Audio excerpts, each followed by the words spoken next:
పేద విద్యార్థులకు fee reimbursement వెంటనే విడుదల చేయాలని వైఎస్ఆర్సీపీ యువజన సంఘం నాయకులు ఆదిత్య డిమాండ్ చేశారు. కడప నగరంలో వైఎస్ఆర్సీపీ కార్యాలయంలో వారు మీడియా సమావేశంలో మాట్లాడుతూ విద్య పిల్లలకు మనమిచ్చే వెలకట్టలేని ఆస్తి అని అన్నారు. పేదోడి కళ మధ్యతరగతి వారి ఆశ అలాంటి వాటిని నెరవేర్చిన నాయకులు ఒక జగన్మోహన్ రెడ్డి మాత్రమే అన్నారు. ఎన్నో లక్షల కుటుంబాలలో ఫీజు రియంబర్స్మెంట్ ద్వారా ఉచిత విద్యను అందించిన ఘనత రాజశేఖర్ రెడ్డికి దక్కుతుందన్నారు.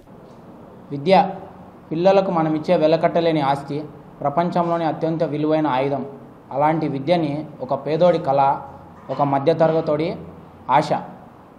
తన పిల్లల్ని బాగా చదివించుకోవాలా ఉన్నత విద్యని. అలాంటి కళని, అలాంటి ఆశని నెరవేర్చిన నాయకులు మన భారతదేశంలో ఇద్దరు.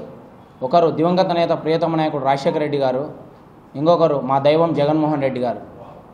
ఏ విధంగా ఫీజు రియంబర్స్మెంట్ తీసుకొని వచ్చి ఎన్నో లక్షలాది మంది పేద బడుగు బలహీన వర్గాల వాళ్ళకి ఉచిత విద్య అందించిన ఘనత రాజశేఖర రెడ్డి గారికి దక్కుతుంది. అలాగే ఫీజు రియంబర్స్మెంట్తో కేవలం బీటెక్ డిగ్రీ వాళ్ళకే అందుతుంది. ఎల్కేజీ నుంచి ఇంటర్ వరకు కూడా వాళ్ళకు కూడా మనం ఆర్థిక భరోసా ఇవ్వాలనే ఉద్దేశంతో అమ్మఒడి అనే గొప్ప కార్యక్రమం దేశంలో ఎక్కడా లేని విధంగా మొట్టమొదటిసారిగా మన రాష్ట్రంలో మా దైవం జగన్మోహన్ రెడ్డి గారు తీసుకురావడం జరిగింది. దాని ద్వారా జగన్మోహన్ రెడ్డి గారు ముఖ్యమంత్రిగా దిగిపోయినప్పటికీ, కొత్తగా ముఖ్యమంత్రిగా ఎన్నికైన చంద్రబాబు నాయుడు గారు వచ్చినప్పటికీ ఇప్పటికీ ఏడాది పూర్తవుతుంది. ఏడాదిలో దాదాపు ఫీజు రియంబర్స్మెంట్ నిధులు ప్లస్ వసతి దీవెన నిధులు 6,200 కోట్లు బకాయిలు. మన రాష్ట్ర చరిత్రలో ఎప్పుడు కూడా ఈ విధంగా బకాయిలు ఎప్పుడూ లేవు.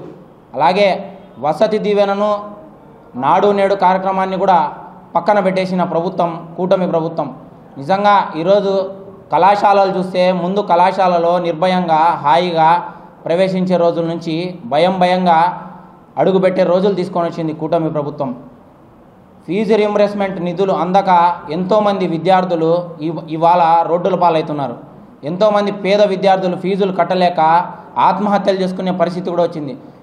లోకేష్ గారు ట్విట్టర్లో గత జూన్ నుంచి ఈ జూన్ వరకు దాదాపు 4 సార్లు ఫీజు రియంబర్స్మెంట్ నిధులు మేము విడుదల చేస్తున్నామని చెప్పడమే జరిగింది. ఆయన నిజంగా ట్విట్టర్లో పోస్ట్ చేయడం తప్ప దాన్ని అమలు చేయడంలో నోచుకోవడం లేదని నిజంగా ఒక ముఖ్యమంత్రి కొడుకు, ఒక విద్యాశాఖ మంత్రి గారు చెప్పినా కూడా ఈ కూటమి పరిపాలన ఇప్పటి వరకు నిధులు విడుదల కాలేదంటే నిజంగా విద్యార్థులపైన ఏమన్నా కొంచెమైనా చిత్తశుద్ధి ఉందా అని నేను అడుగుతున్నా. అలాగే తరగతి గదుల్లో ఉండాల్సిన విద్యార్థులు ఇవాళ బయట తిరుగుతూ ర్యాలీలకని ఫీజు రియంబర్స్మెంట్ నిధులు పడలేదని బయట తిరుగుతున్నారు. అలాగే పెన్ను పట్టుకోవాల్సిన చేతులలో ఇవాళ ప్లే కార్డ్ పట్టుకొని నిరసన తెలుపుతున్నారు. నిజంగా ఫీజు రియంబర్స్మెంట్ నిధులు ఎందుకు విడుదల చేయాలి అనేది మాకు ఇప్పటికి కూడా అర్థం కాని ప్రశ్న. ఎందుకంటే ఇప్పటి వరకు చూస్తే కూటమి ప్రభుత్వం వచ్చి 14 నెలలు అవుతుంది. 14 నెలల్లో దాదాపు 1,85,000 కోట్ల రూపాయల అప్పు తీసుకురావడం జరిగింది. అంటే నిమిషానికి చంద్రబాబు నాయుడు ప్రభుత్వం 30 లక్షలు అప్పు తీసుకుంటుంది ఒక నిమిషానికి. అంటే గంటకి 18 కోట్లు, అంటే రోజుకు దాదాపు 430 కోట్లు, అంటే నెలకి దాదాపు 12,000 నుంచి 13,000 కోట్లు. అంటే దాదాపు నీకు 14 నెలలకు గాను 1,85,000 కోట్ల రూపాయల అప్పు తీసుకోవడానికి నీకు డబ్బు ఉన్నప్పుడు కేవలం వసతి దీవెన ఫీజు రియంబర్స్మెంట్ నిధులు 6,200 కోట్లు విడుదల చేయడానికి నీకు మనస్సాక్షి లేదా అని చంద్రబాబు నాయుడు గారిని అడుగుతున్నా. నిజంగా ఆనాడు 2019లో ముఖ్యమంత్రిగా చంద్రబాబు నాయుడు దిగిపోయినప్పటికీ దాదాపు 20 లక్షల మంది విద్యార్థులకు 1,700 కోట్ల రూపాయలు బకాయిలు పెట్టిపోతే ఇదే మా జగన్మోహన్ రెడ్డి గారు ముఖ్యమంత్రి అయిన వెంటనే ఒక్క నెలలోనే ఆ 20 లక్షల మందికి విద్యార్థులకు 1,700 కోట్ల రూపాయలని నిధులను విడుదల చేయడం జరిగింది. ఆ ప్రభుత్వం బకాయిలు పెడితే మా ప్రభుత్వంలో వాటిని విడుదల చేయడం జరిగింది. అదొక్కటే కాకుండా ఈ 5 సంవత్సరాల్లో వసతి దీవెన ఫీజు రియంబర్స్మెంట్ నిధుల కింద దాదాపు 18,450 కోట్ల రూపాయలని మా వైఎస్ జగన్మోహన్ రెడ్డి గారు విడుదల చేయడం జరిగింది. నిజంగా ఎంత చిత్తశుద్ధి ఉంటే, ఇంత విద్యార్థులపైన యువతపైన ప్రేమ ఉంటే ఏ ఒక్కరోజు కూడా కరోనా లాంటి మహమ్మారి వచ్చినా కూడా విద్యార్థులకు అండగా నిలబడిన ప్రభుత్వం ఏదైనా ఉందంటే వైఎస్ఆర్ కాంగ్రెస్ పార్టీ ప్రభుత్వమే.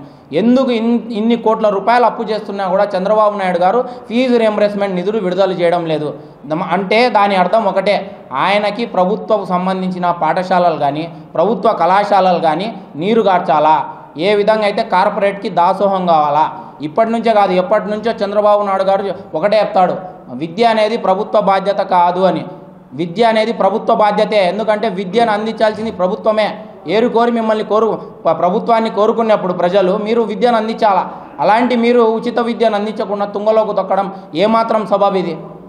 మీ సుపరిపాలనకు మంచి ప్రభుత్వానికి యోగాంధ్రాకి అయ్యే ఖర్చు డబ్బుల్లో కనీసం ఫీజు రింబర్స్మెంట్కి నిధులు విడుదల చేయలేరా?